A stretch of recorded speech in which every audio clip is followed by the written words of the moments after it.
No spin, no bias, no censorship. I'm Dan Wootton. This is Outspoken episode number 407. And breaking today, all-out war on the right of British politics as Nigel Farage is accused of selling out by attending the hated World Economic Forum and turning Reform UK into the TEMU Tories after yet another defection from the failed Uniparty that ruined Britain, with even a former Labour MP being welcomed into the party tomorrow.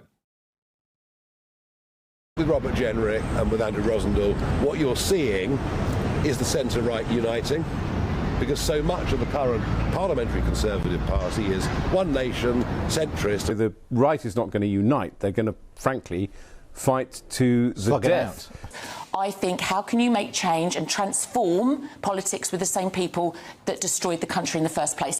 And the MSM isn't reporting on what's really going on, including a massive revolt amongst Reform UK's furious grassroots and a growing determination to challenge Reform UK from the right by a combined Restore Britain or a strengthened Reform Britain led by perhaps Rupert Lowe with the support of Advance UK leader Ben Habib, who made this very public pitch.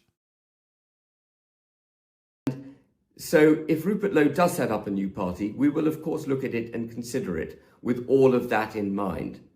But as I say, instead of setting up a new party, I hope instead he will join Advance. And in order to make that crystal clear, I am now issuing a formal invitation to Rupert Lowe to join Advance on Monday if he is minded to get back into a political party. Meanwhile, there is a war on our streets as Britons get angrier over the Uniparty failure, with Ukip leader Nick Tenconi clashing dramatically with a leftie in Exeter.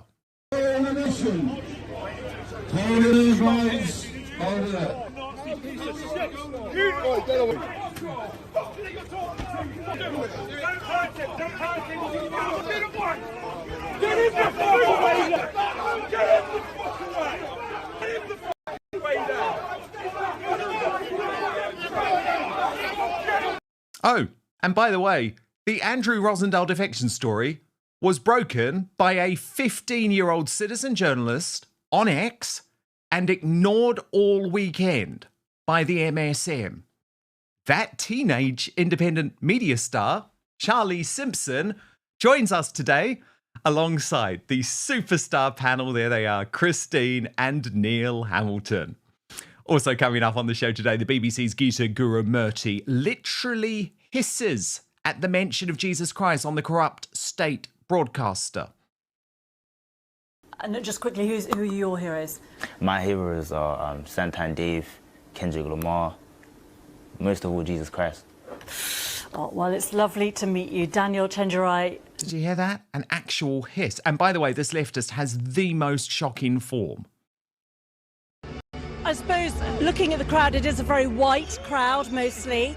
And when you say fly the flag, you know, to many, the whole Brexit debate, for many, it's been about immigration, and it's not been a welcoming view. Nigel Farage with his customary inflammatory language there at a Reform UK press conference. The left continues its deranged campaign to get Lucy Connolly locked up again for posts on X, as her Outspoken interview is now debated in the House of Lords, and Prince Harry on trial. He's arrived for day one of his case against the Daily Mail. Hugely dramatic developments in court. We will have all of the latest. Then, in the royal uncancelled aftershow over on Substack, Meghan Markle exposes her children on social media within hours of her husband Prince Harry flying out of the US for that London court case. We'll reveal what's really going on as we team up with the Royal News Network. It's also the first Greatest Briton and Union Jackass of the week. We will reveal the best and the worst person in Britain at the end of the show. Here are your nominees, though, for the Union Jackass today. Tony Blair, nominated by Matt Cass, 48. A destroyer of peace gets on the gravy train again, joining Donald Trump's Gaza Board of Peace. Gita Gurumurti, aforementioned, nominated by the Grift Report, who says, why did she hiss when he mentioned his hero as Jesus Christ? This is a Christian country after all. Why is it so shocking? and Lord Falconer nominated by Mick Cass for his stance in the Lords on the assisted dying bill, suggesting during the Lords debate that the poor should be given the choice to kill themselves under the new changes. Pretty dark times, Mick says. So get voting. That's on the YouTube live chat. Keep your comments coming in. But now, let's go.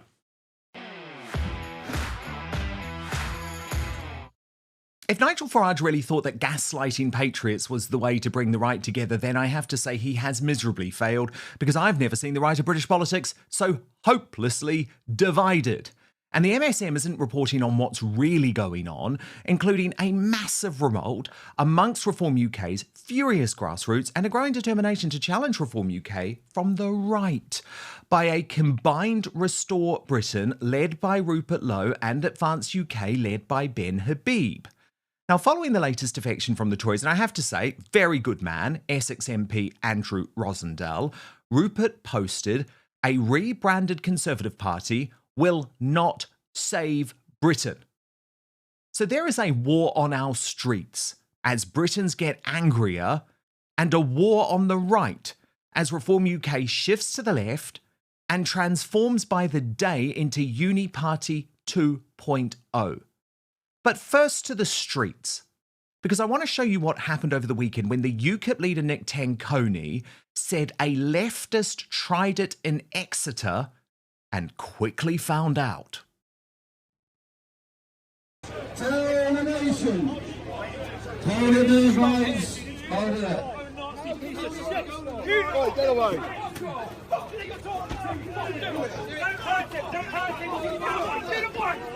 Get him the fuck away there! Get him the fuck away! Get him the fuck away there! Nick Tenconi's had enough. He's just not taking it from the left anymore. Now, even in the TV studio, there is an agreement that there is now a fight to the death on the right. But what they don't understand is that Reform UK and the Tories no longer represent millions of patriots. Watch. And light go out of this 24 hours and the people are recovering from the shock, as it were, and the drama.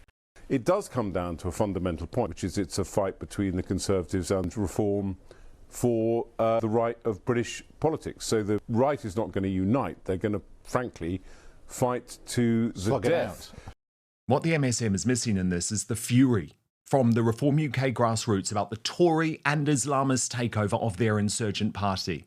Something the very brave Pink Lady Orlamini Hayne was remarkably allowed to express, even though she is a member of Reform UK, appearing on the Reform propaganda network GB News.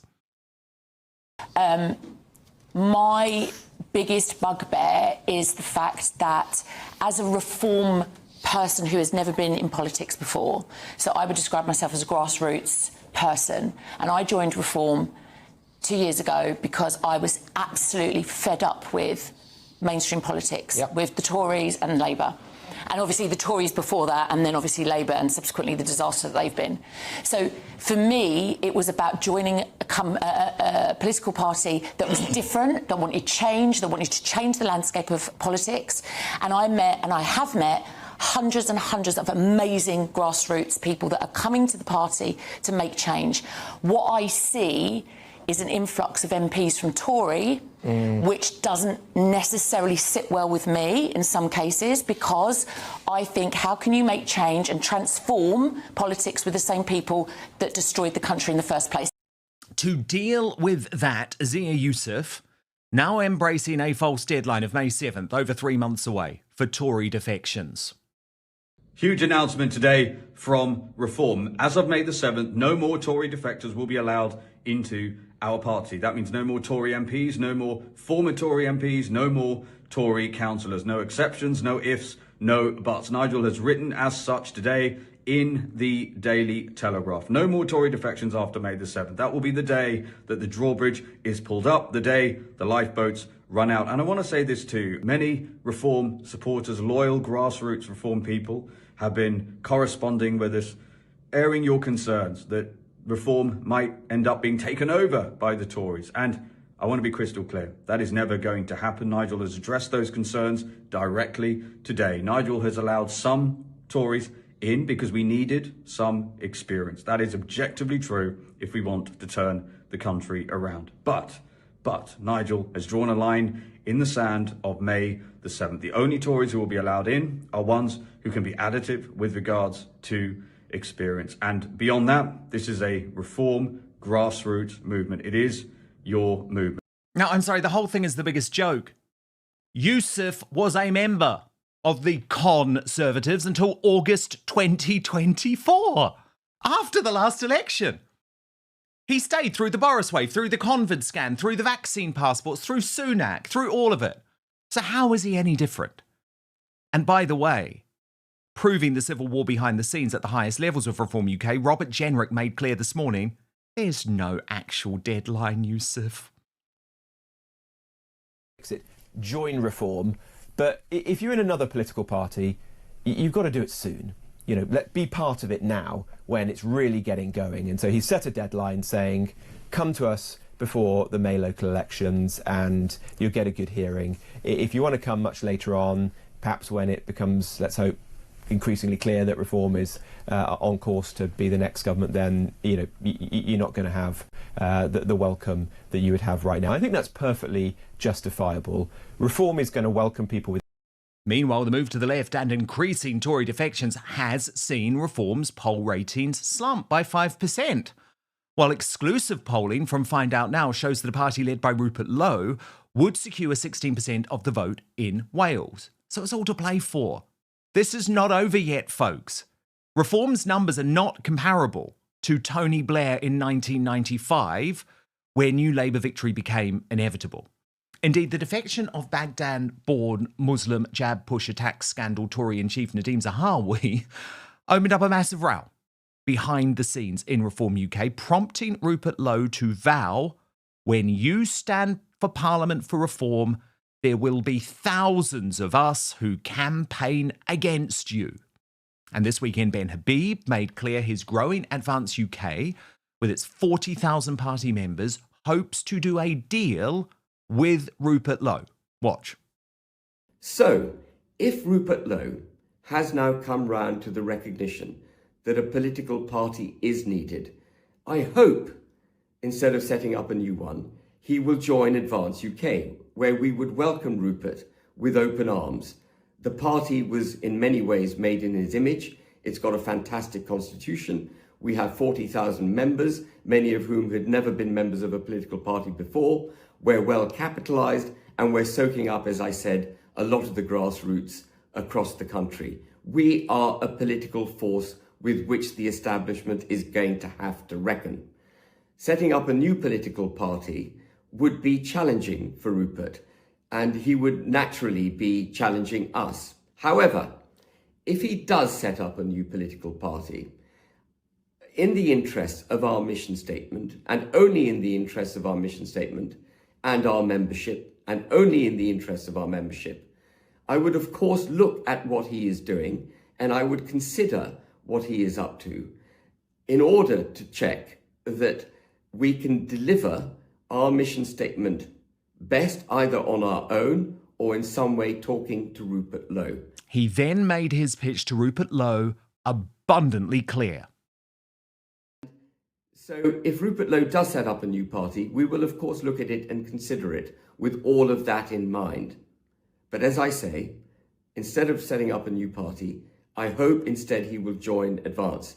And in order to make that crystal clear, I am now issuing a formal invitation to Rupert Lowe to join Advance on Monday if he is minded to get back into a political party. Now, that video prompted the Reform UK GB News propaganda shill Matt Goodwin. By the way, I am sad to say that because for so long he was an important voice, but he's changed. He wants a safe seat.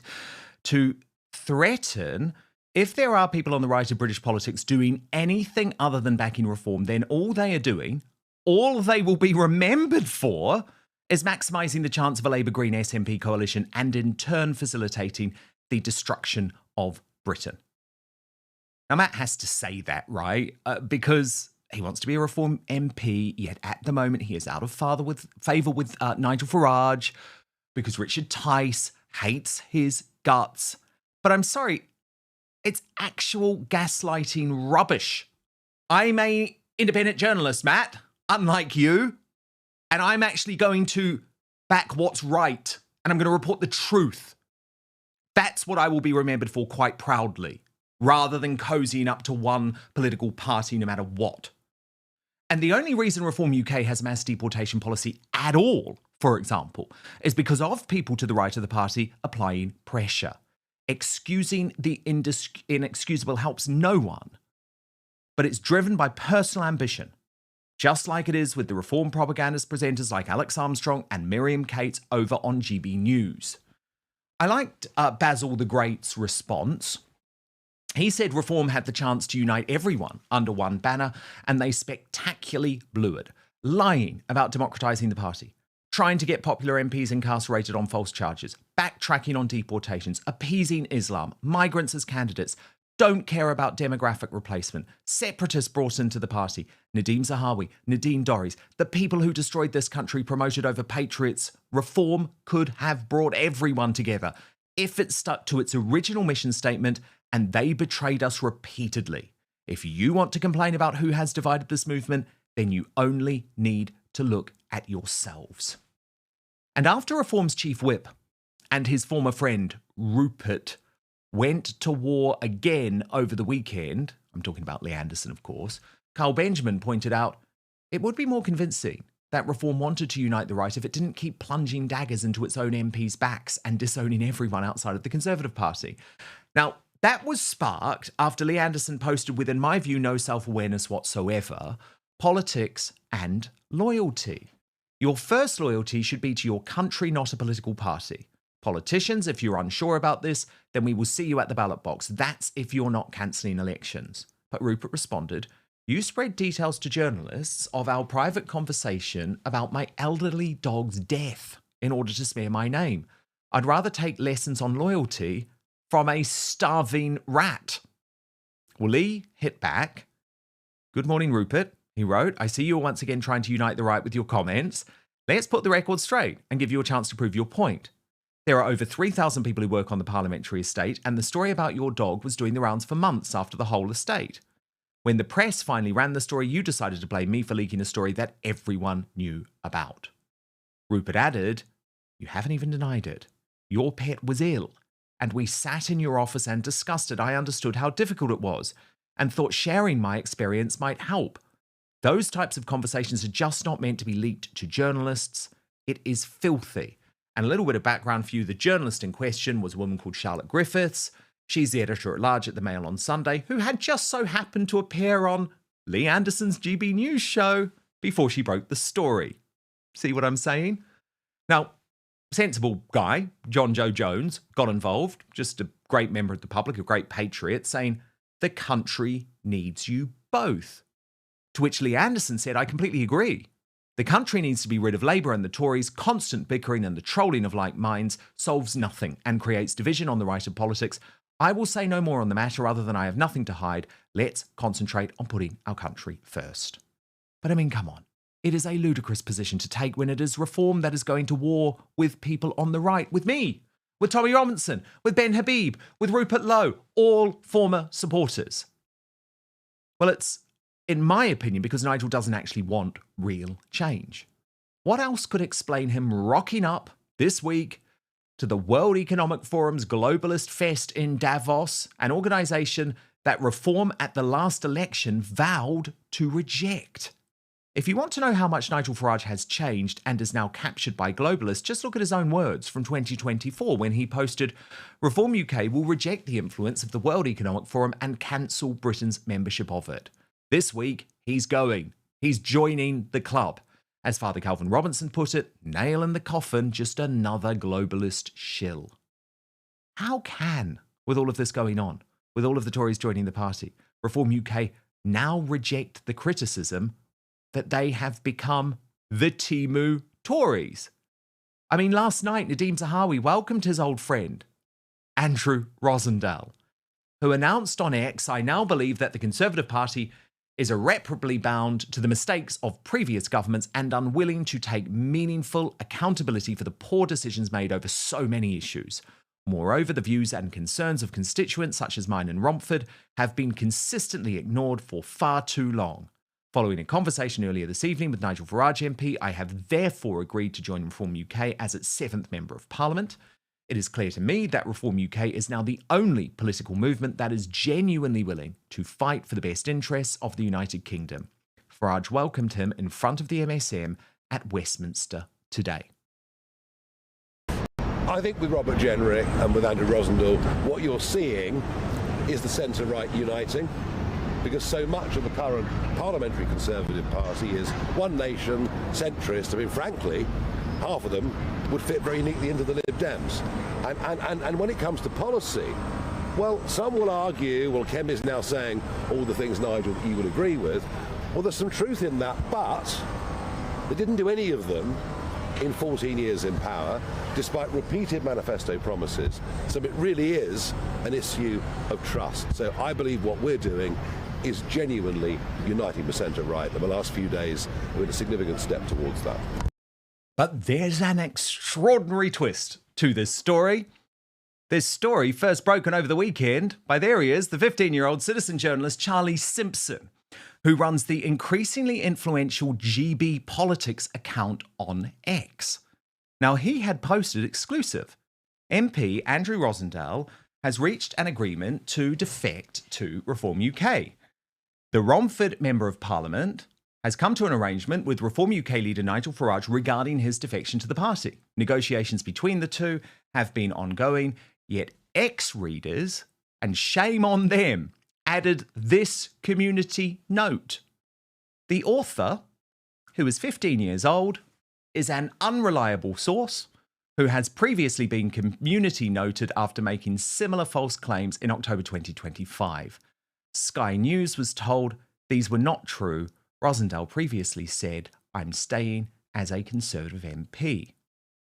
But Charlie Simpson, and this is what's so exciting about young independent journalists, he was standing by his words. So yesterday, before Rosindell had formally defected, he wrote on X, "I stand by every single word I posted.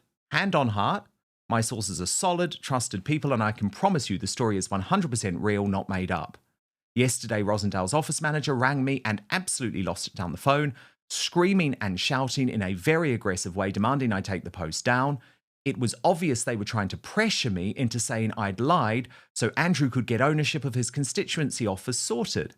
I've since been told the Conservative Association has no intention of handing over the property. When he does defect to Reform UK, I'll happily accept every apology, especially from the ones who called me a liar and just some random 15-year-old kid. Because if I really was just some random 15-year-old kid, the leader of His Majesty's official opposition wouldn't be sweating buckets on a freezing cold Saturday, would she? Danielle Toosey of Toosey TV responded, "You should call out Andrew's team member by name for harassing you, for telling the truth and ruining their little plan." And that independent journalist, Charlie Simpson, joins me now live alongside Christine and Neil Hamilton.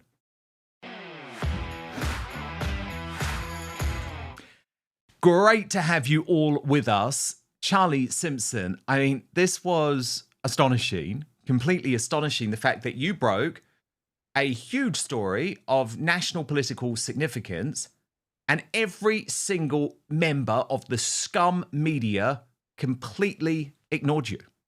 What happened? How did you break the story ahead of all of them? Well, I got rang up on Friday night by a source close to Farage and a source close to Rosindell. They informed me that Rosindell was in the process of defecting to Reform UK. And I said to my source, I said, "I'm going to look like a right tit here, so promise me that you're not lying." And they said, "We promise you." They've shown me a series of conversations that Rosindell had been having with Farage. And I said to myself, this seems legit. And I ran it through some other people in Reform HQ who I'm close with. And then I posted the exclusive on Saturday, about 12 o'clock it was. And then from there it exploded. And within not even an hour, I was rang by Rosindell's team, who was very, very aggressive and said to me, "If you don't remove this story, you will have no future in journalism." So they actually directly threatened to destroy your career if you didn't take the post down? Yes, so I got a text message and I'm prepared to name the individual, Starbuck Coleman. He's the head of the office managing for Andrew Rosindell. He sent me a message on X. He said, ring me urgently. I'm the head of the management for Andrew, and he put his phone number.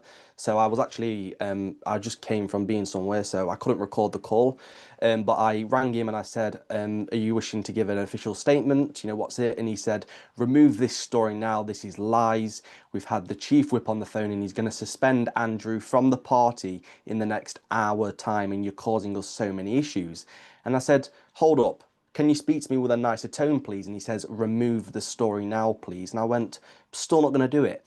And then he went on to say that I would have no future in journalism if I didn't remove the story, to which I said to him, you will have no future as a member of Parliament staffer if you carry on talking like this. And I ended the phone call and posted his official statement of this story has no basis, to which not even a day later, Andrew Rosindell did defect to Reform UK. He did.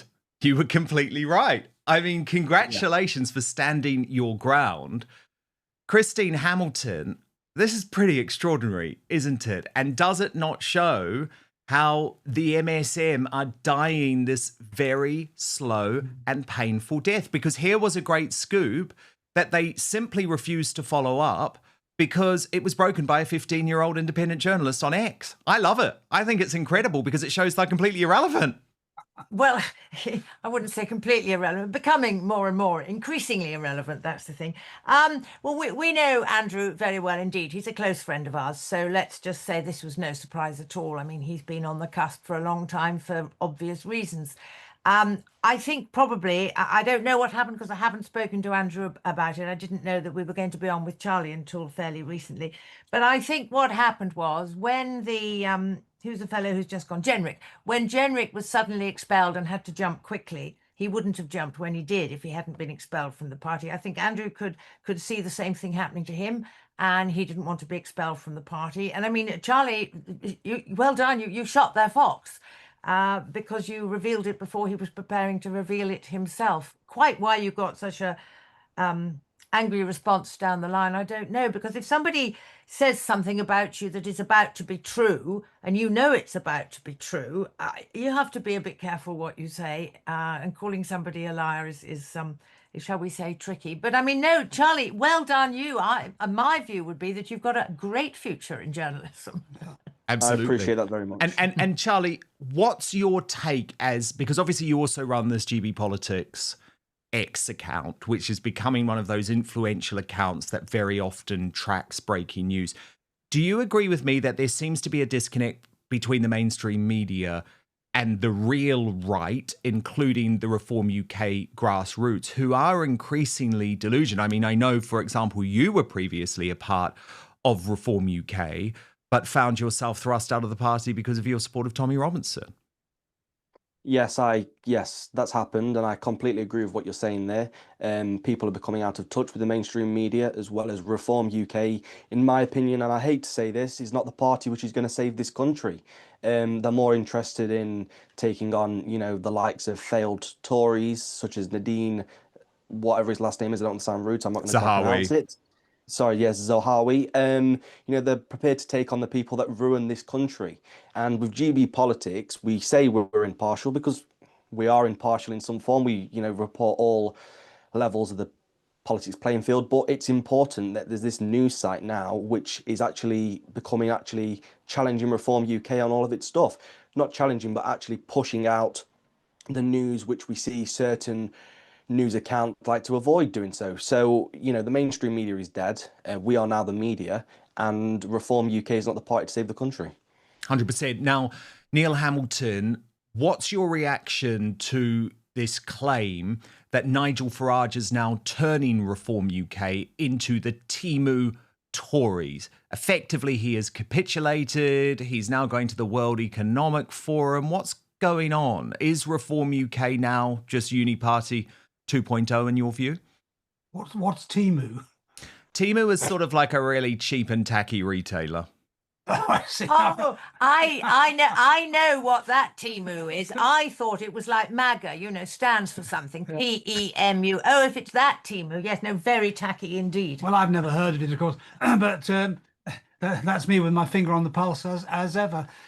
Well, I think we must be careful not to exaggerate what's happening in Reform. I'm not a member of Reform, obviously. I look at it from the outside. Inevitably, as a party grows, it's going to attract into it people at the margins who perhaps don't entirely share the original vision. And certainly, it's very worrying that somebody like Nadim Zahawi has been welcomed into the party with such generosity. I mean, he would have a great future as a Bond villain, doesn't he? He looks exactly the part. And he undoubtedly, was part of the blob inside the Conservative Party, who seems to have had a miraculous Damascene conversion. Not to mention Jake Berry, who, of course, has a long track record of opposing everything that Reform stands for. So I'm not impressed by these people being allowed into Reform. But I'm not really bothered about Nigel going to the World Economic Forum in order to stick it up them. That'd be quite an amusing thing. But to do. is that what he's doing? Is that what he's doing? I mean, we've got no evidence that's what he's doing. We'll see, won't we? I mean, Trump did it. And that's one of the great things about Trump is he loves horrifying people. It's something I like to do myself. But Trump is not Farage. Farage is not Trump. Unfortunately, more and more we see Nigel capitulating to these forces where Trump stands up for himself. Now, in terms of what's going on the streets, Neil, very interested to get your take. Of course, Nick Tenconi succeeded you at Ukip. You were the Ukip leader. These extraordinary scenes during the weekend in Exeter show a leftie getting right up in his grill and Nick just saying, hell no to that, brother. And a fight breaks out. And Nick's view, he was here on Outspoken on Friday, seems to be, we're just not taking this anymore. Are you concerned about these types of clashes on the streets, or actually do you say all power to Nick for fighting back against these lefty lunatics? He was physically threatened. I don't know the circumstances. Obviously, you respond in the way that John Prescott, remember, famously responded with a left hook to somebody who threw an egg at him all those years ago, and he was lauded as a popular hero. But I mean, I do think that there isn't much of a future in PR terms in street brawling, so it's not something I would want to see become a regular feature of these kinds of events. Not that UKIP has any control over what the left do. Obviously, the left are the ones who are provoking the violence. But unfortunately, as with Tommy Robinson, a lot of the violence that he has been tarred with, of course, was not him. It was the people who were there to attack him. So I think serious political parties need to be very careful about their activities on the streets. And if you're going to be successful, you've got to carry the public at large with you. And it's very easy then to misrepresent you if you behave in ways that give people the opportunity to bash you over the head with a stick. And we had this problem in UKIP, of course, as well years ago, where we were tarred with these pressures quite unfairly, but because we couldn't vet every single person who applied to join and paid the membership fee. We didn't. It's not like I'm belonging to a gentleman's club where you're interviewed and so on. It's open to all who signs up to what the party's statement of policy was. So it is a problem for us on the right, I think, is that we can easily be misrepresented in this way, and that's damaging. Charlie Simpson, as someone who is from very much a different generation, 15 years old, what did you make of what happened? Are youngsters becoming more and more angry, more and more prepared to take to the streets? Yeah, I believe, Gen Z, my generation, is waking up to what's going on in the country. I see it all the time when I'm in school, people speaking about how disappointed they are with the government.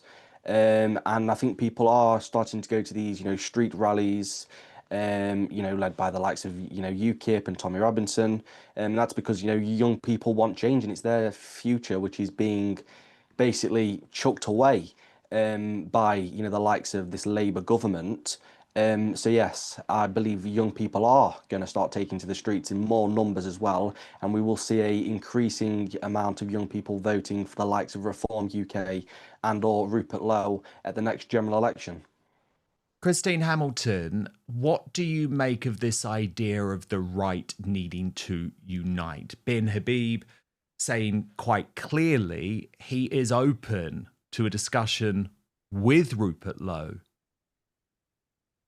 Well, what is interesting about Reform, and in particular Nigel, its figurehead, is that eventually he falls out with everybody who might be regarded in any way as a threat to him. I mean, Neil, all those years ago, you know, Ben Habib, Rupert Lowe, etc. The place is littered. The political arena is littered with people that Nigel has fallen out with because he was frightened that they were getting too big for his boots, as it were.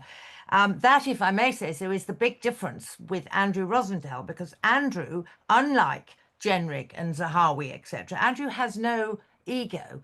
Andrew is a wonderful constituency MP. His main aim in life is his constituents, to look after them. And he's not going to be wanting to take over from Nigel. He's not going to want to be Shadow Chancellor or whatever. So he actually, I think, is a very good recruit for Reform, and he isn't going to cause internal ructions. There may be some on policy issues, I suppose. But yes, I mean, if the right just splinters, it's absurd. And we all know what will happen if the right splinters. They have got to work together. Now, quite how that works itself out, I don't know. But if they don't come together in some way, deciding who stands in each constituency, then no, we'll have Starmer Mark II forever and a day, and we'll be dead. And Charlie, who is 60 years younger than we are, the floor will be his. Well, indeed. And Charlie, I'm desperate to know. I mean, are you still reporting? What are you hearing? Are you expecting more defections from the Conservative Party to Reform UK?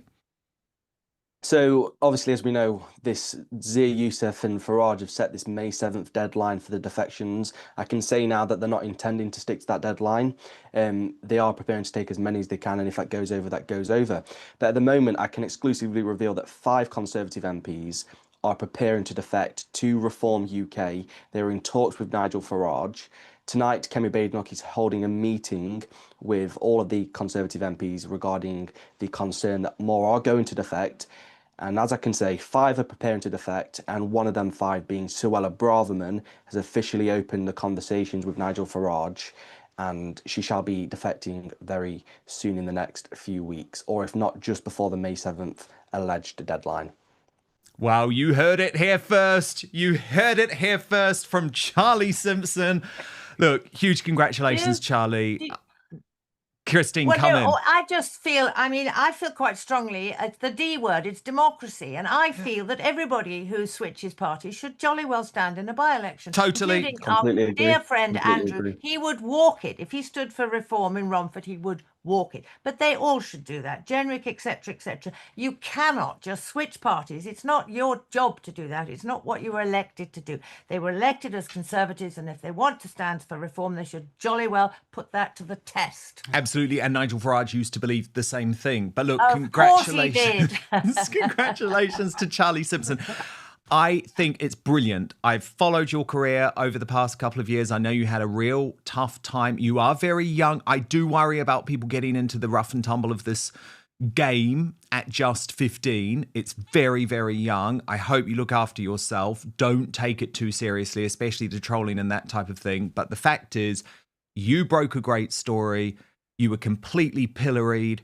Even X community noted you. But within 24 hours, you were proven to be completely right. People aren't going to ignore you so much next time. And I think you have a big future in the independent media. Congratulations with what you're doing with GB Politics as well. And so great to have you on Outspoken for the first time today. That is Charlie Simpson. Now, the British Bashing Corporation hates us, right? Hates us so much.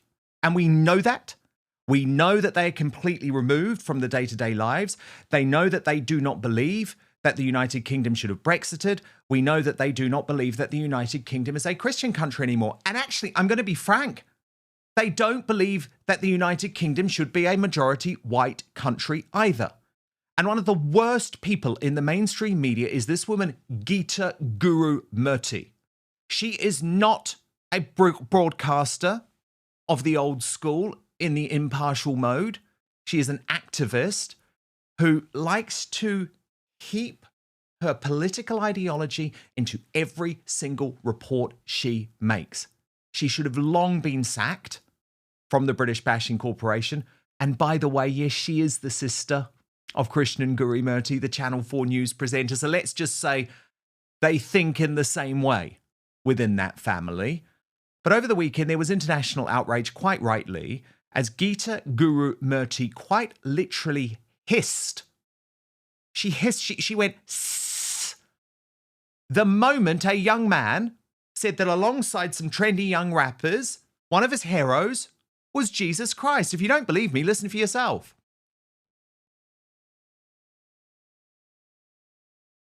My heroes are Santan Dave, Kendrick Lamar, most of all Jesus Christ. Oh, well, it's lovely to meet you, Daniel Chenjerai. Stop your hissing, Geeta.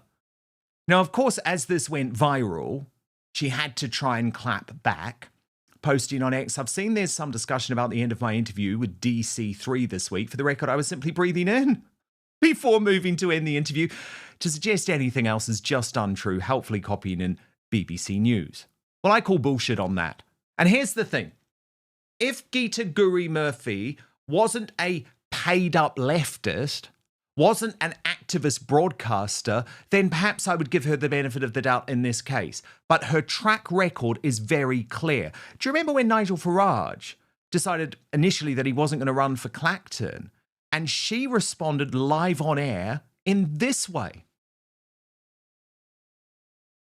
That this is now a matter of national security. Nigel Farage with his customary inflammatory language there at a Reform UK press conference. He declined to stand for a seat.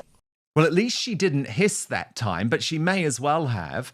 And what about on the Brexit celebration day, when she was just so mortified that in a majority white country, there were actually some white people in the audience? Watch.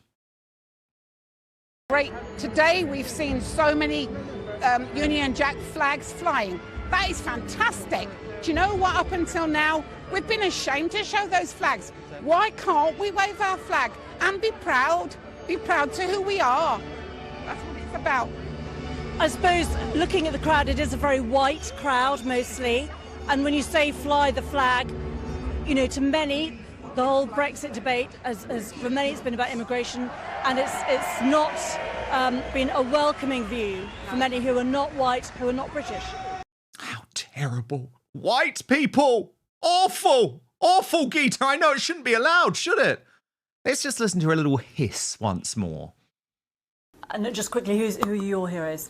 My heroes are Santan Dave, Kendrick Lamar, most of all Jesus Christ. Oh, well, it's lovely to meet you, Daniel Chenjerai. Oh, Christine Hamilton, this woman. Do you know they actually did try and get rid of her and she took a legal case? So, it's like there's nothing we can do to purge the BBC of Geeta Gurumurthy. Hissing. Well, I mean, what a stupid woman she is. I mean, funnily enough, I can't now remember the details, but Neil had a run-in with her brother. Now, I know that's got nothing to do, just the fact their brother and sister is irrelevant, as it were, but it's just a point I would mention, that he was pretty biased when he was interviewing Neil when he was in the Welsh Parliament. I remember it very clearly. I think you might fairly say that I destroyed him on live television. You did, but just to go back to Geeta, if that's what she does when she's switching from story to story, why haven't we heard it before? Why haven't we heard this every time she switches? If she's such an unprofessional broadcaster that we hear her vast intake of breath every time, she shouldn't be doing it. So, I mean, that I think is absolute rubbish. And this business of a white country, oh, there he is. Yes, thank you for that. That's really made my day. We are a white country, whereas you said we're a white Christian country, just about. We're hanging on to it. I mean, the idea that Brexit was all about immigration is such rubbish. That is not why millions of people voted for Brexit. It was about sovereignty. I mean, let's not go there because we didn't get it back, etc. But it was nothing to do with immigration. I mean, it was for some people. I wouldn't say it was nothing to do with it, but an awful lot of people did not make their decision purely on grounds of immigration. But I mean, what a silly woman. Totally, but Neil Hamilton, we have now seen her worldview, haven't we? We're not meant to know her worldview, but we now know her worldview is that white people are really racist because they vote for Brexit. Nigel Farage is devil incarnate, and supporting Jesus Christ means you should be hissed at. I mean, that is her worldview. Frankly, Neil, she's got to go if the BBC want to claim for yet another day that they are an impartial news organisation. We know they're not, of course, but she does have to go. I'm sorry, I'm just being honest about it. I'm not trying to cancel her. She can go and set up a podcast. She can work for the news agents. You know, she can be as leftist as she wants outside of the BBC, please. Yeah, well, she can join Emily Maitlis, John Sopel, and the long litany of lefties who've either been forced out or left of their own accord because the BBC wasn't left enough for them. You know, but why are we not surprised at Geeta's behaviour? It may not have been a sharp intake of breath. She may have been reaching for the smelling salts, of course, that our rapper friend could have said. Such an extraordinarily hideous thing that he was a Christian. Who'd have thought it? Just because he's black. Well, you know, there's a very vibrant Christian evangelical history amongst West Indian groups, particularly. I don't know where he comes from or where his heritage is. Why should she be surprised about this? But, you know, this is so typical of the BBC. I don't care what is broadcast on the BBC anymore. I never look at it, and millions of people are not watching the BBC and are cancelling their licence payments every year. And the BBC is in terminal decline, and it's monstrous that we should be taxed still after all these years in order to pay for something that we don't watch and actually find unwatchable. Yeah, and Christine, I actually thought how good it was that DC3, I mean, I have to be honest, he's a rapper I've never heard of. Apparently he's got a Mobile Award nomination. But I just thought how nice, because usually, I don't know if he's a drill rapper, but, you know, you hear about these people and it's like they're thanking their N-words and they're thanking their drug dealers and they're thanking their hoes. And I thought it was very nice to actually see a young rapper thank Jesus Christ.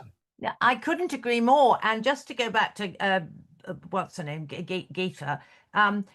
Martine Croxall is with the BBC, isn't she? Yeah, look at the treatment she got because she corrected pregnant woman. Yeah, look at the way she was treated because she stated the obvious. You know, and yet Geeta gets away with. I mean, that was an appalling thing to do. He's a very young man, and if he believes in his hero is Jesus Christ, good for him. I wish Jesus Christ were the hero of rather more people, especially at the BBC. Oh, I do too.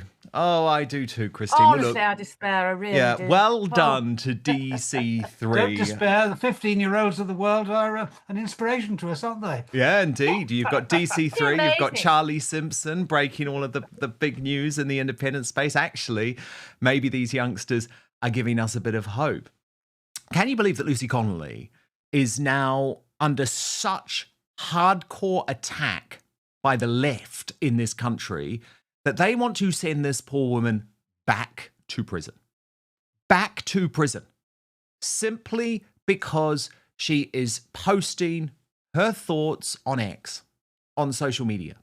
Now, my interview with Lucy has sparked international outcry when she revealed that the probation services had actually now formally got involved simply because she posted or reposted a joke involving Donald Trump and Keir Starmer. You can imagine what the leftists like Narinder Kaur and Bushra Sheikh have to say about this. Lucy's not holding back, though. But here's just a reminder of the utterly outrageous way she is being treated by the British deep state and Judiciary Watch. I reshared a tweet of someone else's where they jokingly, you know, tongue-in-cheek said, could you come and get, if Trump could come and take Starmer like they did, you know, in Iran, in Venezuela.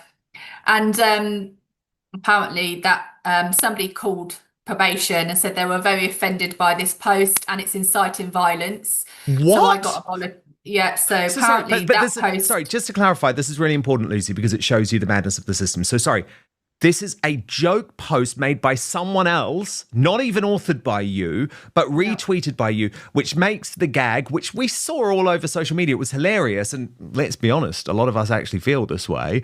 We think, please, Trump, come and take Starmer, come and arrest Starmer. Probation are investigating you because of that. and she could be recalled to prison. Well, of course, we know who's celebrating this, Narinder Kaur, who posted, "You would think she would just stay off social media. Has she not learned her lesson by now?" Well, Lucy clearly is not just going to be silenced because she responded, "I wish this gash flasher would stay off social media. If she's not hurting our eyes, she's hurting our ears. You will never learn your lesson. Once a race baiter, always a race baiter." Speaking of race baiters, step forward Bushra Sheikh, who posted, "Considering your conviction and time in jail for inciting violence, it's hard to regard you as a credible example of any ethical conduct. Sit down." To which Lucy owned her with these words, "Oh, look what the cat dragged in." But British Intel was right on this posting. They've finally said the quiet part out loud. Lucy Connolly could be sent to prison again, this time for sharing a meme about Trump arresting Keir Starmer. Let's be honest for once, if jokes get you jail time, this isn't a free country anymore. Where does it stop? And here was the moment. Our interview with Lucy Connolly here on Outspoken was raised in the House of Lords. Watch. And I'd almost, my lords, forgotten to include the probation service, but was handily reminded that they are burdened as well by a newspaper article today revealing that Lucy Connolly, I don't think I need to say who she is, has been told by her probation officer that she was risking being sent back to jail after spending around a year there for a tweet, after some member, some random unknown member of the public, complained that they were offended and that she was inciting violence because she had retweeted a meme suggesting that Donald Trump should send troops to kidnap Keir Starmer. Now, as far as I know, my lords, there are quite possibly some Labour peers and MPs who share her sentiment. But even if they express that sentiment in public, I would argue that they should definitely not go to jail for doing that. It's just yet another example of the metastasization of these hate laws and a waste of probation officers' time.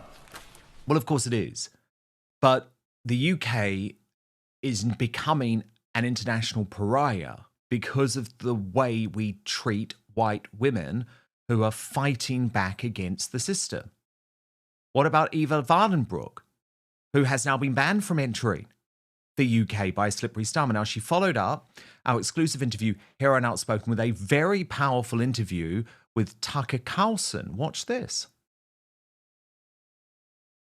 It's also very much in line with his track record.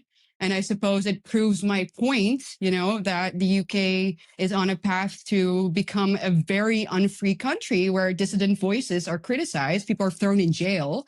And obviously, I'm not a citizen of the United Kingdom, so they can't do that to me. But this is something that they can do, apparently. The continent is descending into darkness once again, clearly. What do you think, big picture, this tells us about what's happening in Europe and the UK specifically? I mean, in the UK, this is the definition of a totalitarian state, right? This is the definition of a dictatorship in the sense that you are apparently not allowed to criticize its supreme leader without having your freedoms limited. Well, she's totally right, of course, because the people who really get punished are those who send tweets or post on social media rather than actual criminals planning actual violence. This from Tommy Robinson. A teenager inspired by Southport killer Axel Rudagabana planned a copycat attack on a children's dance school and planned to bomb the first Oasis reunion gig in Cardiff. Mackenzie Morgan, 18 years old, has been sentenced to 14 months. 14 months in a Young Offenders Institute after pleading guilty to possession of an Al-Qaeda training manual. Morgan said he wanted to carry out a Rudagabana-style attack, claimed he was trying to make ricin, and sent an image of a large knife for sale to a friend saying, "Would this work?" Imagine being inspired by the murders of children. Then imagine the fact this freak will be back on the streets in less than a year. He'd have got longer if he posted about it. To my superstar panel, Christine and Neil Hamilton. And Neil, that is the extraordinary thing here, isn't it? We see these aspiring terrorists get a pathetic, paltry 14-month statement. Yet the left, Neil, let's get Lucy Connolly locked back up for making a joke. That's their priority. Well, of course, the 31-month sentence that she got was absolutely outrageous. And the Attorney General ought to have appealed it. But that isn't going to happen under Starmer's watch, is it? So they don't believe in human rights for people who disagree with them, least of all freedom of speech. So, yes, it's a big problem, I think, today that there are so many woke judges at low levels in the judicial administration whose judgments are not reported in the way that High Court judgments are, which are very questionable in my view. And Lucy Connolly, of course, is the top example, because that was clearly a totally unreasonable sentence to impose upon her in any circumstances. Of course, I don't believe that what she said could in any way have been seriously regarded as a true incitement to violence, least of all this latest tweet of hers. And how could any reasonable person think that there was any question of incitement of violence in that? You have to be a very peculiar person. Your mind has got to be deranged, I think, in order to think of it in that way. But of course, we need to get rid of all these intolerances in the law. We need a kind of First Amendment right in this country, which gives people the right to make jokes, however offensive they might be regarded by some. In a free country, you have to get used to offence. I've put up with a good deal of it in the course of my life, and indeed I've handed a fair bit of it out. And I think that in a free society, that's a very healthy thing to do. But hopefully, once this ghastly administration reaches its unlamented end in 3 years' time or whenever, and we have a clean sweep in the House of Commons, we'll get parliamentarians who will restore freedom to our country in so many different ways, not least this one. Christine Hamilton, I mean, it really does just feel quite twisted now with Lucy Connolly, though, doesn't it? I mean, people like Bushra Sheikh, Narinder Kaur, it's like, why are you attacking her? Like, why aren't you attacking this guy who is trying to do a Ruda Cabana style attack? Yeah. She's an easy target, isn't she, for people the likes of Bushra and Narinder, and she's got a target on her back, hasn't she? Do you know, I've been sitting here thinking, I think that almost I've been shut out of Twitter. I don't know what's happened. I don't think I've done anything wrong, but I haven't been able to get back on since Saturday. So oh my God, Christine, I know this is happening to so many people now. I know. And I think that one of my last tweets was roughly along the same lines, that why doesn't Trump come over and kidnap Starmer? I do think that, but I haven't been able to go back and check. I'm trying to get back on there, but I think, one of my last tweets was very similar lines. And why not? It was a joke, Joke. What bit of joke don't you understand, Narinder, with your little brain? Oh, God. It's not a joke for me. I think it's a very sensible idea. That's a joke, by the way.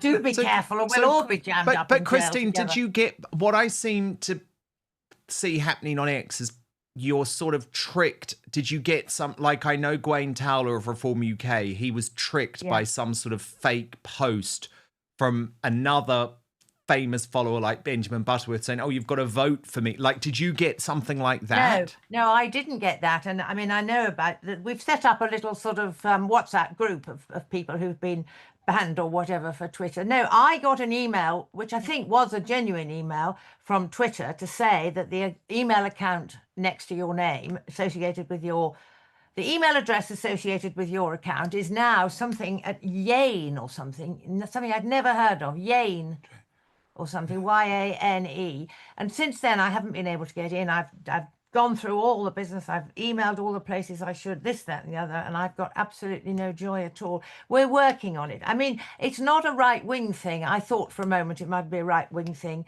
but Benjamin Butterworth, dear Ben, is also been locked out. So it's across the spectrum.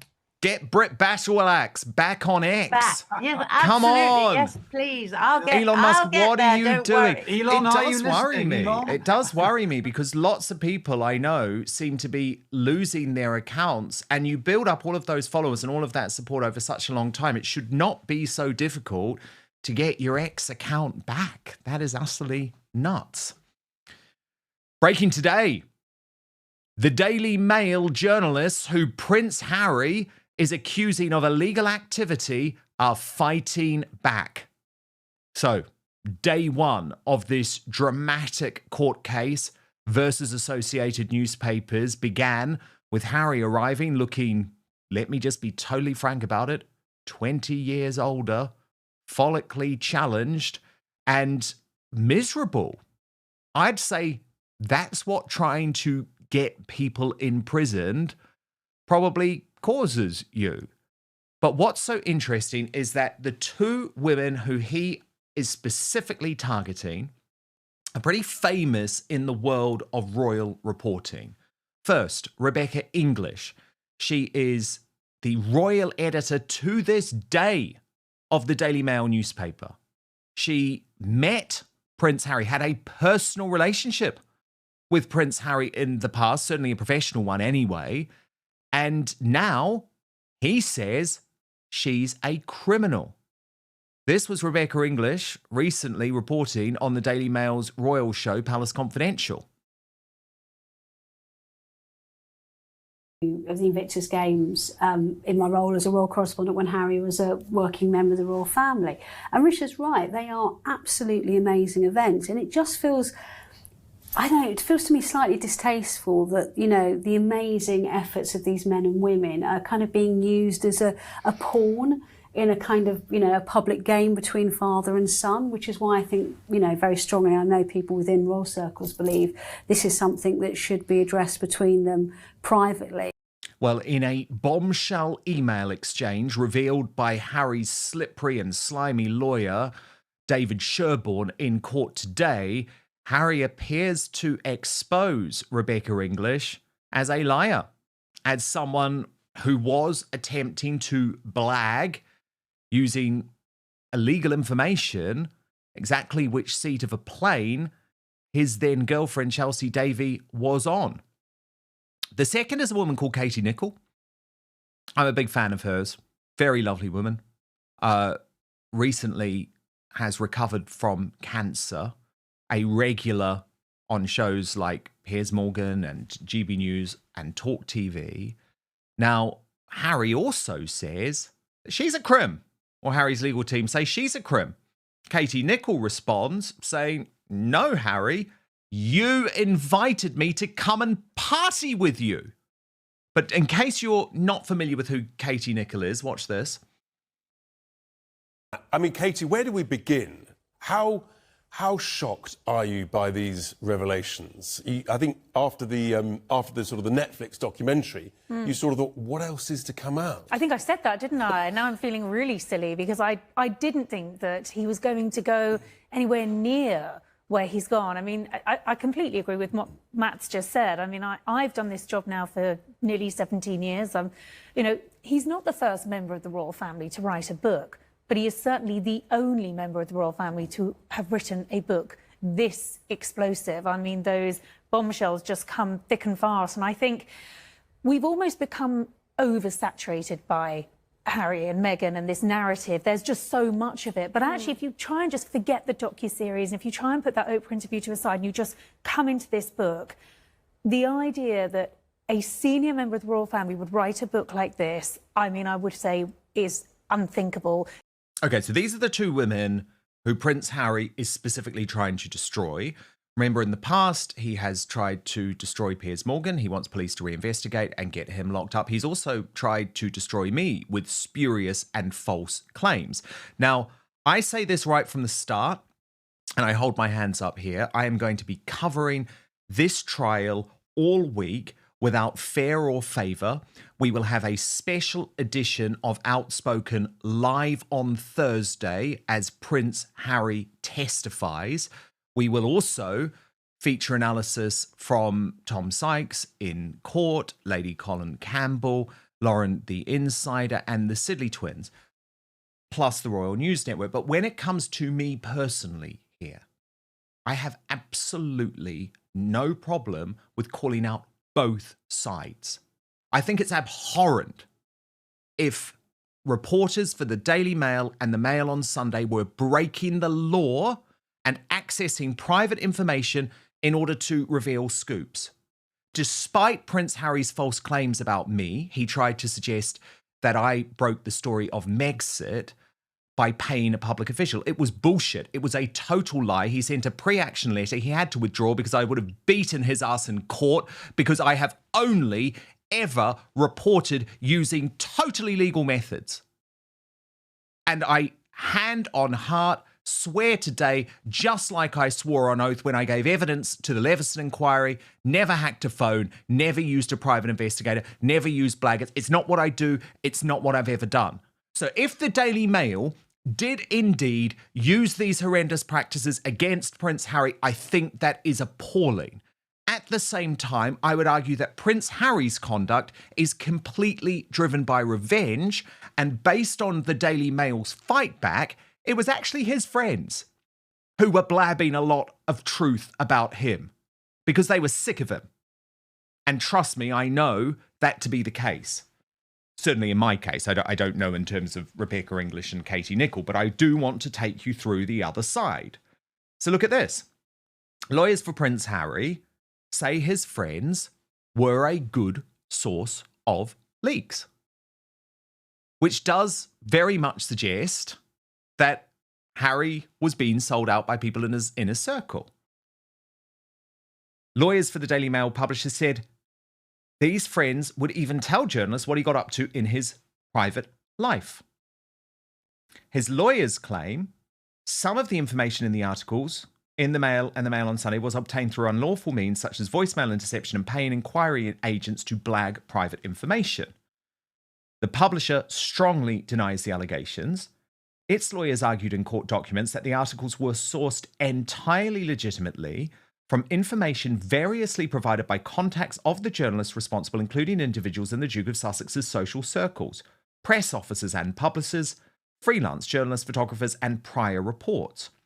Describing how friends of the Prince gave journalists stories, the document stated at all material times the Duke of Sussex's social circle was known to be a good source of leaks or disclosure of information to the media about what he got up to in his private life. The publisher said former Mail on Sunday diary column editors would give evidence, that's Katie Nicholl, saying that they personally mixed in the Duke of Sussex's social circles at parties, social events and nightclubs and obtained stories about him and his then-girlfriend Chelsea Davies from their respective friends and associates and from their and their friends' social media posts. Associated also stressed that the Duke discussed his private life in the media, including his personal relationships. Well, he absolutely does. And cited emails disclosed by his legal team, which they said showed he was aware stories were coming from friends or mates of friends gossiping. Lawyers for the publisher also argued that Katie Nicholl, who we saw there on the Piers Morgan show, socialised with the Duke's friends and even the Duke himself. They stated that Ms. Nicholl was often at parties that the Duke of Sussex and his circle of friends attended and had excellent contacts at the nightclubs Bougies and Amica, who would tip her off when the Duke of Sussex and his friends were coming to the club. She states from April 2003, when Ms. Nicholl met the Duke of Sussex at Kensington Roof Gardens and was invited by the Duke of Sussex to join him and his friends at a private party, Ms. Nicholl socialised with the Duke of Sussex and his friends. She also knew several people who were Facebook friends of the Duke who would show her screenshots of his posts and messages that could only be viewed by approved friends. One of the articles of the Prince claims was unlawfully obtained had in fact came from a palace press officer, the Daily Mail claims. Now, this was a 2006 article. It was headlined, "Let Her Rest in Peace," and it was about the late Diana, Princess of Wales, and the lawyers say it could only have been sourced by unlawful information gathering. But associated lawyers said that the reporter who wrote the story, this is the royal editor Rebecca English once again, spoke to a palace press officer who provided the information in the article and was told that neither Prince William nor Prince Harry would object to the article being published. The other claimants are Sir Elton John and his husband David Furnish, the actresses Sadie Frost Law and Elizabeth Hurley, former MP Sir Simon Hughes, and Baroness Doreen Lawrence, mother of the murdered teenager Stephen Lawrence. Associated argued that an identical approach was taken to camouflage the litigation position in Ms. Frost's Law's claims. David Sherborne, he is the bloke representing Harry, told the High Court that the Daily Mail knew they had skeletons in their closet and had a practice of clear, systematic and sustained use of unlawful information gathering. And then this from Prince Harry himself, but remember, we are going to see him on the stand on Thursday. He said, "I find it deeply troubling that Associated use phrases such as sources, friends, and the like as a device to hide unlawful information gathering." Now, again, I believe that is totally ludicrous for Harry to say that, because I would regularly use source quotes and quotes from friends within my articles about him, including, by the way, in the article revealing Megxit, the fact that he was going to leave the United Kingdom. And those friends were absolutely legitimate. And actually, one of those sources was a staff member working directly for Prince Harry. So for Harry to extrapolate the fact that there may be an article where a journalist is quoting a source or quoting a friend and saying that means that the article was unlawfully obtained is highly intellectually dishonest. Because the way journalism works, and a lot of people don't like this, but people will not go on the record if their name will be published. And so the way that a journalist can very often break stories in the public interest, and no one can tell me that the story of Megxit was not in the public interest. I mean, Harry and Meghan were actively working to undermine the British royal family to claim that it was racist. I mean, come on. And the only way that people would talk would be if they knew that I would protect their identity. That's standard. It certainly doesn't immediately equal a legal practice. However, and you know I am covering this case fairly, Harry does seem to have evidence against Rebecca English, the royal editor of the Daily Mail. Now, if this comes to pass, this will be a devastating blow to the Daily Mail. And I want to take you into the court. This was just before 1 o'clock, and go through the reporting from Imogen James, who's inside the High Court. She writes, "We are now hearing about Prince Harry's former girlfriend, Chelsea Davy. Sherborne shows an email which includes information about a flight she took in 2007. It shows her seat number, flight times, and travel plans. It's alleged Daily Mail royal editor Rebecca English used the services of investigator Mike Burr to obtain this information. Sherborne claims there is no way anyone reading this information could have thought the information obtained was done so illegally. A later email exchange is then shown between English and Burr from 2013. Now remember, 2013, by this point, people had gone to jail over phone hacking. In it, Burr shares the flight details of Prince Harry.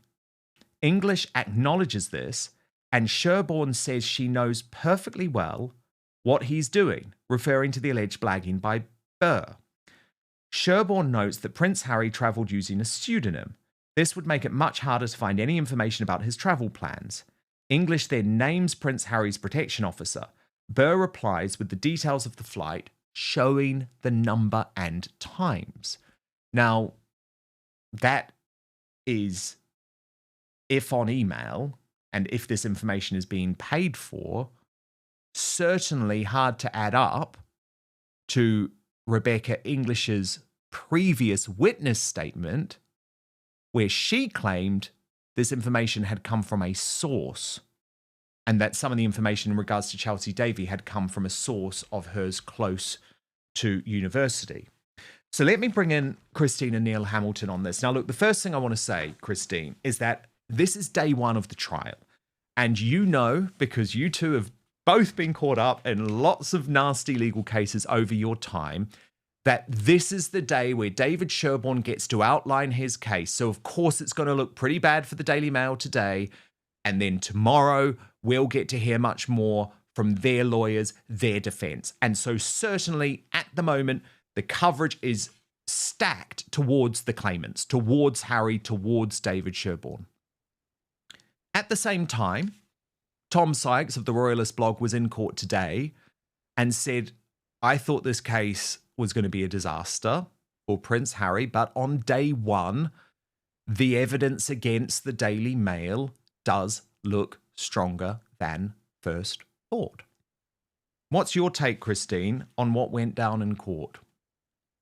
Well, I mean, you're the expert, Dan. I've been sick visiting most of the day, so I haven't been following what went on in court. But you're absolutely right. The case always looks better from the point of view of the claimant, because they start off, they lay out their stall, and of course they don't mention anything that might be awkward for them. When we hear the Daily Mail's response, then we might discover that, oh, actually X wasn't quite as Y as we thought, as it were.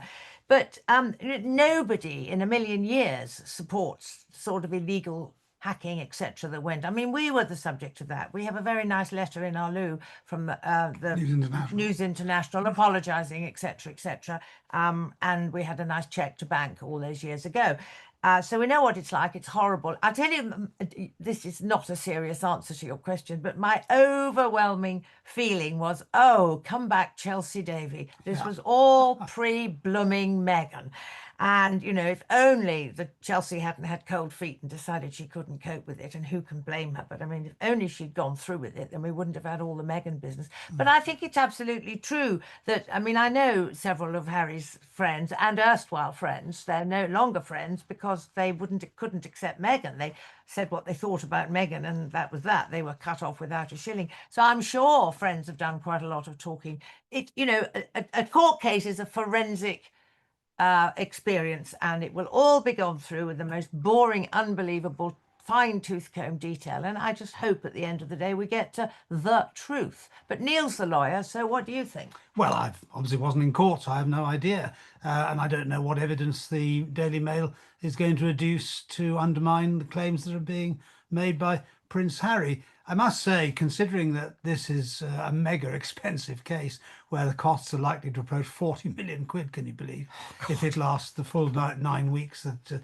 it's anticipated it will, that the Mail and associated newspapers would be taking the risk on this, and that they haven't folded up like the others, like the Sun before them. If they're not reasonably confident, they'll be able to persuade a judge. You know, who knows? It's very difficult for outsiders to get any feel for this at all, particularly on day one. Yeah, I mean, the stakes could not be higher, and I'll come to them in just one moment. Elton John, he is utterly central to this because he is the guy who introduced Prince Harry to his lawyer, slippery guy, David Sherborne. And we know that Harry has this long connection with Elton, who was friends with Princess Diana, even though it was certainly a tempestuous relationship, and performed at her funeral, sung Candle in the Wind famously. Well, he came out with some shocking information today too. Again, if true, let's wait to see the evidence, but no one can support this. Just before 2:00, it emerged that Elton John said he felt his home was violated by alleged unlawful news gathering. In written submissions by Sherborne, Elton and his husband David Furnish say they're horrified that their personal friendships were allegedly used against them to steal information. Then there's the shocking bit. The couple accuses the Daily Mail publishers of invasion of medical details surrounding the birth of their son Zachary and the stealing of his birth certificate before we even had a chance to see it ourselves. That is a direct quote from Elton John and David Furnish. Now, Neil, if that proves to be true, that is of the highest level of seriousness. I mean, you know, when you come into a national newspaper as a journalist, remember, I entered Fleet Street in 2007 after the phone hacking scandal.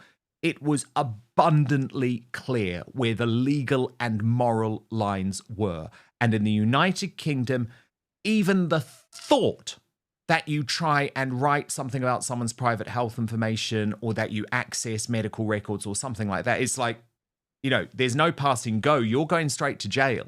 So again, we've got to wait to see the evidence. But if there is any proof of this, the Daily Mail is in deep trouble. But obviously, we've got to see the proof. Yeah. Of course, a birth certificate is actually a public document, so it wouldn't be possible to steal it as such. You could get it from the register office if you know the identity of the child. So who knows? But I've known a few scumbag so-called journalists in my time who would stop at nothing to get a scoop and a story. I'm talking about a long time ago, of course, perhaps in a different era, journalistically speaking, when a lot of naughty things were done, and some big cases have helped clean things up a very great deal, in my opinion.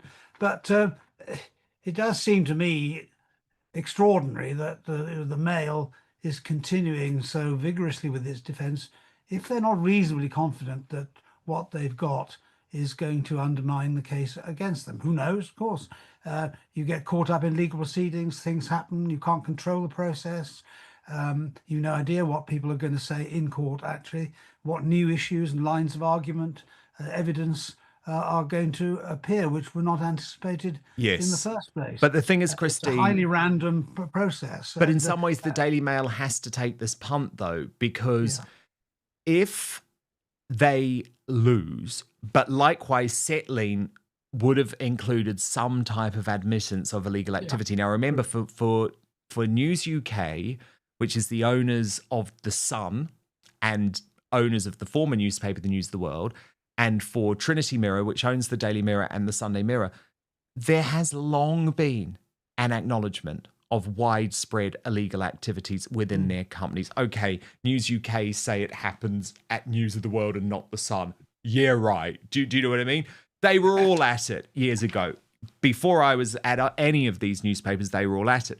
But for the Mail, they always drew this very, very clear line. Now, of course, the Daily Mail and Paul Dacre currently trying to do a deal to buy the Daily Telegraph.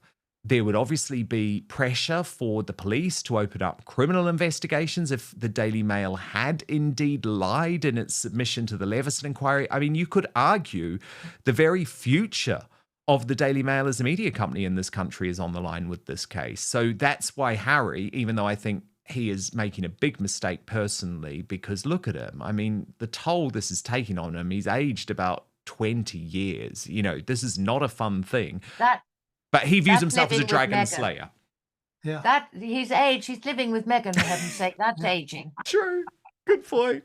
Good point. Very good point. Maybe the High Court is preferable to living with Meghan. Can you Well, imagine? indeed, because guys, I've got to show you this. Did you see this video that they posted on Instagram? Okay, I'm going to show you this. So basically, what it's like being gripped by a scorpion.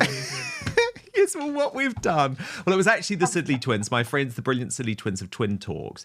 What we've done is juxtapose some of Meghan Markle's high-minded words about, how she really has to live in life and not prove anything to anyone with this ludicrous new social media video. Watch. I'm trying to prove something. Prove that you're enough. You have to prove that you're pretty enough. You prove that you're smart enough. You prove that you're a good wife or a good friend. And I was like, I am just so done with the prove it game. Yes. When you get to the place where you feel I can't prove anything to you anymore. I don't have to prove that I'm a good person. I don't have to prove to you that I'm a good wife or mom or friend. I don't have to prove that I work hard. And it can be really freeing when you stop playing the prove it game. You're proving nothing to anyone other than to yourself. But actually, what she's trying to prove, Christine, is we're so in love. I mean, I've got some grabs. Look at Harry's face. He's like, how did my life come to this? Oh, dear, oh, dear. What did you think of it, Christine? Honestly, I usually, I wish I hadn't seen it. I really do. I'm so fed up with her bleating on about proving this and proving that. And just get on with your life and let everybody else get on with theirs. Stop banging on. I don't want you to prove anything. I just want you to stay over in Montecito and just get out of my life. But this business that she's always got to prove something. No, she hasn't. What's she got to prove?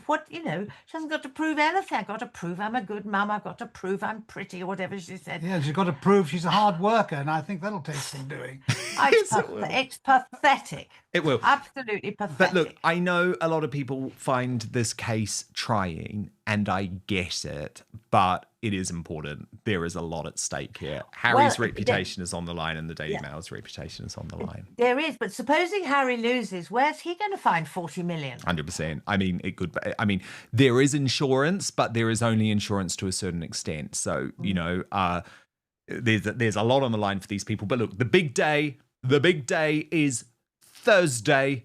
We will be live. Harry is in the dock, and we have a special live broadcast at 7 p.m. UK time, 2 p.m. Eastern, 11 a.m. Pacific. Tom Sykes will be in court, and we'll have analysis from Lady Colin Campbell, the Royal News Network, and the Sidley twins. But to the wonderful Christine and Neil Hamilton, my superstar panel today, thank you both so much. Christine, we've got to find a way to get you back on X. Come on, Elon. Yeah, well, we need please, Brett Basilak's back on X.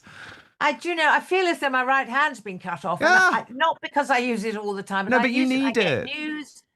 The number of times in the day, I think I must find out what's going 100%, on. and we need you on it. We need you on it. No, look, I love X, but it's not good how difficult it is for people to get their accounts back. But thank you both so much. We're going to keep fighting for that. And of course, we will reveal today's Gracious Britain and Union Jackass in just one moment. First, your feedback, though. Rupert Lowe, this is from Azarian.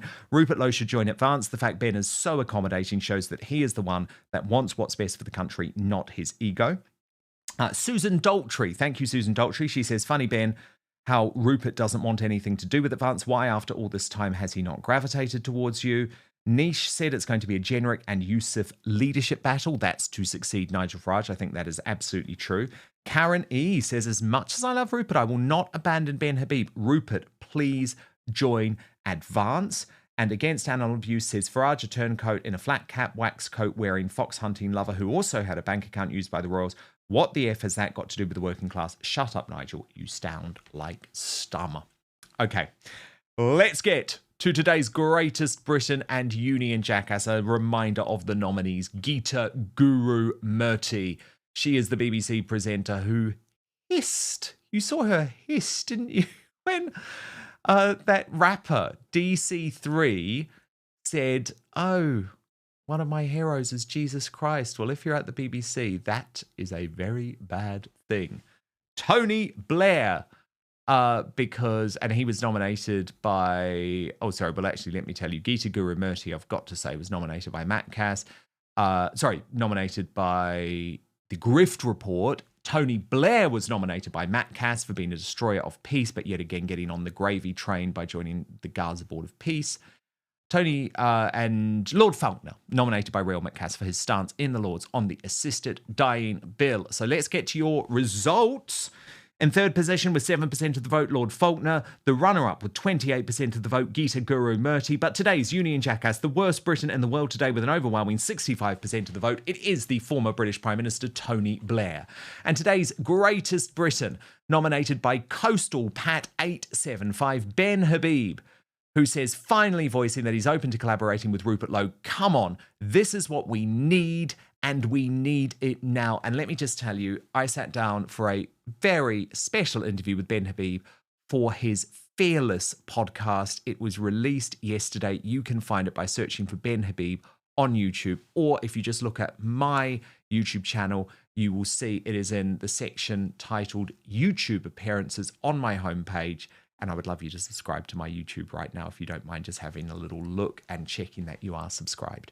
But coming up in the uncancelled after show, Meghan Markle exposes her children on social media within hours of her husband Prince Harry flying out of the US to put his damaged reputation on the line once more in a London courtroom. We'll reveal what's really going on as we team up with the Royal News Network. That's over on Substack, www.outspoken.live. Remember, Outspoken is now available as a podcast too. You can subscribe totally for free on Spotify podcasts or Apple podcasts, or actually wherever you get your podcasts. We're on all of the platforms. I will be back with you live tomorrow, 5 p.m. UK time, midday Eastern, 9 a.m. Pacific. Most importantly, I promise to keep fighting for you.